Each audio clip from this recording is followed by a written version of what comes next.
മാന്യ പ്രേക്ഷകരെ, everything happiness ചാനലിലേക്ക് സ്വാഗതം ചെയ്യുന്നു. സുഹൃത്തുക്കളെ, ജന്തർ മന്ദറിൽ ഇപ്പോൾ ഇന്ത്യയിലെ ജൻസി പ്രക്ഷോഭം അലയടിക്കുകയാണ്. ഈ ജൻസി പ്രക്ഷോഭത്തിന് ഐക്യദാർഢ്യം പ്രകടിപ്പിച്ചുകൊണ്ട് ഇന്നലെ ഇന്ത്യയുടെ പ്രതിപക്ഷ നേതാവ് മിസ്റ്റർ രാഹുൽ ഗാന്ധി തികച്ചും അപ്രതീക്ഷിതമായി നടത്തിയ പ്രൈം മിനിസ്റ്റർ പ്രൈം മിനിസ്റ്ററിൻ്റെ വസതിക്ക് മുന്നിൽ നടത്തിയ പ്രക്ഷോഭം വളരെയധികം ശ്രദ്ധിക്കപ്പെട്ടു. അങ്ങനെ ജൻസി പ്രക്ഷോഭം ഒരർത്ഥത്തിൽ കോൺഗ്രസ് ഏറ്റെടുത്തിരിക്കുന്നു. ഇന്ത്യയിലെ ഏറ്റവും വലിയ പ്രതിപക്ഷ പാർട്ടികൾ ഈ പ്രക്ഷോഭം ഏറ്റെടുത്തിരിക്കുന്നു. ഇത് ദൂരവ്യാപകമായ ഫലം ഉണ്ടാക്കും. ആക്ച്വലി ഈ പ്രക്ഷോഭത്തിൽ 150 പരം കഴിഞ്ഞ 10 വർഷത്തിനുള്ളിൽ ക്വസ്റ്റ്യൻ സെറ്റുകൾ ലീക്കായി. നമ്മുടെ ഇന്ത്യ രാജ്യത്ത് കുട്ടികൾ വിദ്യാധനം സർവ്വധനാൽ പ്രധാനമെന്നും പറഞ്ഞാണ് പഠിക്കുന്നത്. അതിൻ്റെ വശങ്ങളെല്ലാം അധ്യാപകർക്കും രക്ഷിതാക്കൾക്കും കുട്ടികൾക്കും അറിയാം. ഉദാഹരണമായി, ലക്ഷക്കണക്കിന് കുട്ടികളാണ് നല്ല വിദ്യ അഭ്യസിച്ചുകൊണ്ട് വിദേശ രാജ്യങ്ങളിലും മറ്റുള്ള രാജ്യങ്ങളിലും ജോലി ചെയ്ത് ഇന്ത്യയുടെ അഭിവൃദ്ധിക്ക് വേണ്ടിയിട്ട് പ്രവർത്തിക്കുന്നത്. അതോടൊപ്പം ഇന്ത്യയിലെ തന്നെ ഉന്നത ജോലികൾ IAS, IFS, IPS, നീറ്റ്, അതേപോലെ JEE ഇങ്ങനെയുള്ള എക്സാമിനേഷനുകളിലും എഞ്ചിനീയറിംഗ് എക്സാമിനുള്ള എൻട്രൻസിലൂടെയൊക്കെ പാസ്സായി ഉന്നത തലത്തിൽ ദാരിദ്ര്യത്തിലും വളരെയധികം താഴ്മയിലും ജീവിക്കുന്ന ആളുകൾക്കൊരു പുരോഗതി ഉണ്ടാകുന്നതിനുള്ള ഏക വഴിയായിരുന്നു ഈ വിദ്യാഭ്യാസം. ഉന്നത വിദ്യാഭ്യാസത്തിലൂടെ കൂടി എവിടെയെങ്കിലും ഉന്നത ജോലിയിൽ നിന്ന് അവരുടെ സമൂഹവും കുടുംബവും രക്ഷപ്പെടുത്തുക എന്നുള്ള ഒരു താല്പര്യത്തോടു കൂടി മാതാപിതാക്കൾ വളരെ കഷ്ടപ്പെട്ട് മക്കളെ പഠിപ്പിച്ചിട്ട് ഈ മാതിരി ഉണ്ടാകുന്ന ഒരു മൂല്യച്യുതി, ഈ മാതിരി ഉണ്ടാകുന്ന ഒരു question leakage, already public service കമ്മീഷനുകളും സ്വജനപക്ഷപാതവും കൈക്കൂലിയും അഴിമതിയും നടമാടുകയാണ്. ഈവൻ സെൻട്രൽ ഗവൺമെൻറ്റിൽ പോലും ഇങ്ങനെയാണെങ്കിൽ എന്ത് സംഭവിക്കും? ഇതാണ് ഈ ഉത്കണ്ഠയ്ക്കും ഈ ആകുലതയ്ക്കും ഈ വിഭജന പ്രക്ഷോഭത്തിനും പ്രധാന കാരണം. അതോടൊപ്പം തന്നെ യങ്സ്റ്റേഴ്സായ ധാരാളം കുട്ടികൾ ആത്മഹത്യ ചെയ്തു. അത് മാതാപിതാക്കളുടെ കണ്ണീർ ഒടുങ്ങുന്നില്ല. അവരുടെ എല്ലാ പ്രതീക്ഷകളും തകിടം മറിച്ചു. ഇങ്ങനെ ധാരാളം ക്വസ്റ്റ്യൻ പേപ്പറുകളും ഒരു ബോർഡ് എക്സാം പോലും മര്യാദയ്ക്ക് നടത്താതെ അഴിമതിയിൽ മുച്ചൂടം മുടിഞ്ഞ അഴിമതി നടത്തി കാണിക്കുന്ന ഈ രാഷ്ട്രീയ പ്രസ്ഥാനങ്ങളും അതോടൊപ്പം തന്നെ രാഷ്ട്രീയ മേലാളന്മാരും അവരവരുടെ സത്യമേവേ ജയത എന്ന് പറഞ്ഞിട്ട് സത്യവുമില്ല അസത്യം മാത്രം നടത്തി നുണയും കള്ളത്തരവും കപടതയും നടത്തുന്ന ഈ പ്രസ്ഥാനത്തിന് എതിരെയുള്ള യുവജനതയുടെ രോഷമാണ് ഇപ്പോൾ നമ്മൾ കണ്ടുകൊണ്ടിരിക്കുന്നത്.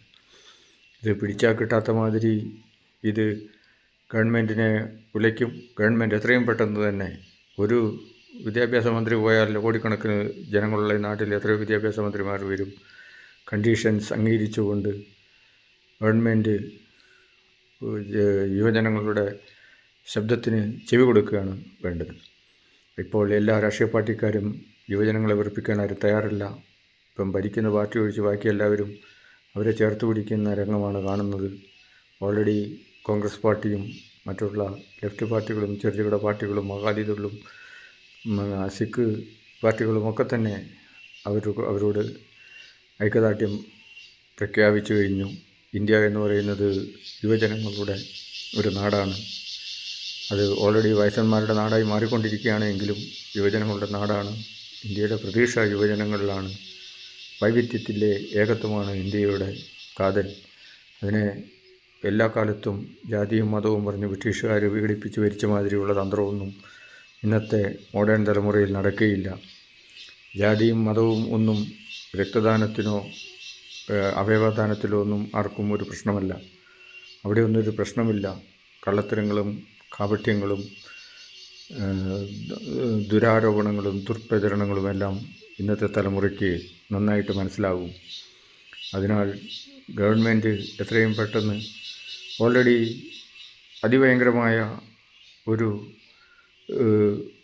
ചോദ്യപേപ്പർ ചോർച്ച, നീറ്റ് ചോദ്യപേപ്പർ ചോർച്ചയും എല്ലാം നടന്നിട്ട് ഗവൺമെൻറ് അത് അംഗീകരിക്കാതെ യുവജനങ്ങളെ കുറ്റം പറഞ്ഞ് അവരുടെ സഞ്ചാര സ്വാതന്ത്ര്യവും അവരുടെ ഫ്രീഡം ഓഫ് എക്സ്പ്രഷനും അവരുടെ സംസാര സ്വാതന്ത്ര്യവും അങ്ങനെ എല്ലാവിധ സ്വാതന്ത്ര്യങ്ങളും അടിച്ചമർത്തിക്കൊണ്ട് ഒരു ഏകാധിപത്യ ഗവൺമെൻറ്റുകളെ പോലെ ഏകാധിപത്യം നടത്താനാണ് ഇപ്പോൾ നോക്കുന്നത്. അത് എപ്പോഴും പരാജയപ്പെട്ട ചരിത്രമേ ലോക ചരിത്രത്തിലും എല്ലാ ചരിത്രത്തിലും ഇന്ത്യ ചരിത്രത്തിലും ഉള്ളൂ.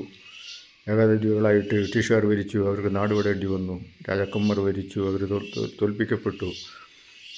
അടിയന്തരാവസ്ഥ പ്രഖ്യാപിച്ചു, പരാജയപ്പെട്ടു. ഇങ്ങനെ ധാരാളം ചരിത്രങ്ങൾ കണ്ടിട്ടുണ്ട്. പല സ്റ്റേറ്റുകളിലും കണ്ടിട്ടുണ്ട്. ഏകാധിപത്യ ഗവൺമെൻറ്റുകൾ താഴെ വീഴുന്നത് കണ്ടിട്ടുണ്ട്. അതോടൊപ്പം തന്നെ എന്താണെങ്കിലും ശ്രീ രാഹുൽ ഗാന്ധി ഓപ്പോസിഷൻ വളരെ തന്മയത്വത്തോടുകൂടി പ്രവർത്തിച്ച് യുവജനങ്ങളുടെ ഒപ്പം നിന്ന് ഒരു നാഷണൽ പാർട്ടി പ്രവർത്തിക്കുന്നത് വളരെ ശുഭാർഹമായതും സ്വാഗതാർഹവുമായൊരു കാര്യമാണ്. പ്രധാനമന്ത്രി കേസന്വേഷണത്തിലും കോടതികളിലും ഒന്നും ഇപ്പോൾ വലിയ വിശ്വാസമൊന്നും ഇപ്പോൾ ഇന്ത്യൻ ജനതയ്ക്കില്ല. അതെല്ലാം പാർശ്വവൽക്കരിക്കപ്പെട്ടിരിക്കുന്നു, അല്ലെങ്കിൽ പൊളിറ്റിക്കലൈസ് ചെയ്തിരിക്കുന്നു എന്നാണ് ഇപ്പോൾ ജനങ്ങളുടെ പൊതുവിലുള്ള വിശ്വാസം. അതേപോലെ ഉപരിവിപ്ലവമായ മാറ്റങ്ങൾ കൊണ്ട് അല്ലെങ്കിൽ മീഡിയ പ്രചരണങ്ങൾ കൊണ്ട് ഒന്നും ഇരുട്ടുകൊണ്ട് ഓട്ടയടച്ചുകൊണ്ടൊന്നും രക്ഷപ്പെടുകയില്ല. ഇന്ത്യ വൻകിട മുതലാളിത്ത രാജ്യമായി കോർപ്പറേറ്റ് ഭരണത്തിൻ്റെ കീഴിൽ വന്നു കഴിഞ്ഞാൽ ആദ്മി സാധാരണ ജനങ്ങൾ പാർശ്വവൽക്കരിക്കപ്പെടുകയും ദാരിദ്ര്യത്തിലേക്ക് മുച്ചൂടം വീഴുകയും ചെയ്യും. അതിനാൽ ദരിദ്ര നിർമ്മാർജ്ജനവും എല്ലാം ഗ്രാസ് റൂട്ട് ലെവലിൽ നിന്ന്, വില്ലേജുകളിൽ നിന്നാണ് വരേണ്ടത്. വിദ്യാഭ്യാസ രംഗം, ഇന്ത്യയുടെ വിദ്യാഭ്യാസ രംഗം ഒരു പച്ചത്തുരുത്തായിരുന്നു. അതിനാണിപ്പോൾ വിഘാതം സംഭവിച്ചിരിക്കുന്നത്, അതിനാണ് ക്ഷീണം സംഭവിച്ചിരിക്കുന്നത്. അതൊരിക്കലും ഇന്ത്യയിലെ ജനങ്ങളും യുവജനങ്ങളും അത് പൊറുക്കുകയില്ല. അത് നേർവഴിക്ക് വരണം. സിസ്റ്റം കറക്റ്റ് ചെയ്യണം. കള്ള നാണയങ്ങളെ കണ്ടെടുത്ത് ദൂരെ എറിയണം. അല്ലാതെ പ്രൊപ്പഗണ്ടയും വായ്ത്താരിയും പ്രഭാഷണങ്ങളും കൊണ്ടൊന്നും കാര്യങ്ങൾ നടക്കുകയില്ല. ഒരുപാട് ദുർഭരണത്തിൻ്റെ ഓരോ രാജ്യങ്ങളിലും നമ്മൾ കണ്ടതാണ്. തകർന്നു വീഴുന്ന സിറിയയും, തകർന്നു വീഴുന്ന ഗദ്ദാഫിയും, തകർന്നു വീഴുന്ന ഇറാഖും അതേപോലെ ഒരുപാട് രാജ്യങ്ങളിൽ കണ്ടു. ഇപ്പോൾ ഏത് ഗവൺമെൻറ്റാണെങ്കിലും പൊതുജനങ്ങളുടെ നന്മ ആണ് മുൻനിർത്തി, അല്ലെങ്കിൽ സാധാരണക്കാരുടെ നന്മ മുൻനിർത്തി വേണം ഭരിക്കാൻ. എങ്കിൽ മാത്രമേ നിലനിൽക്കുകയുള്ളൂ.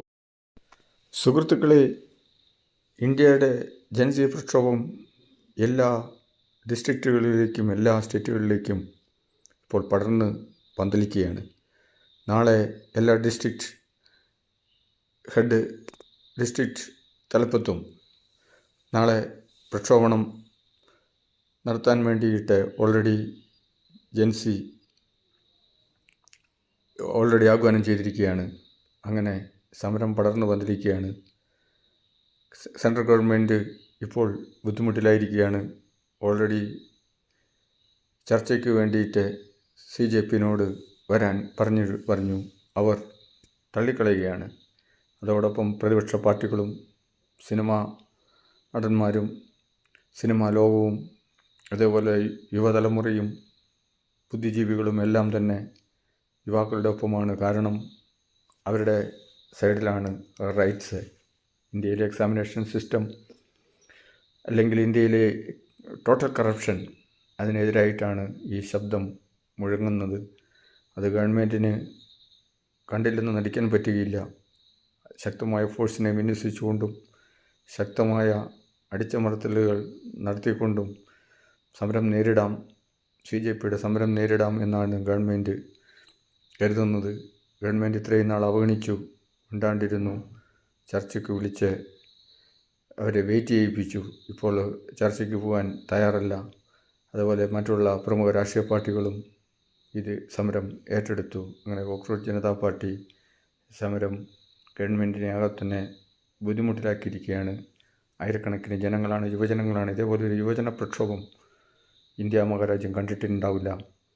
അതേപോലത്തെ ഒരു യുവജനങ്ങളെ ആരും വിളിച്ചിട്ടല്ല, ഒറ്റയ്ക്ക് അവരുടെ ആങ്ഷൈറ്റി മൂലം, അവരുടെ ഭാവി ജീവിതത്തിലെ ഉത്കണ്ഠ മൂലം അവരിപ്പോൾ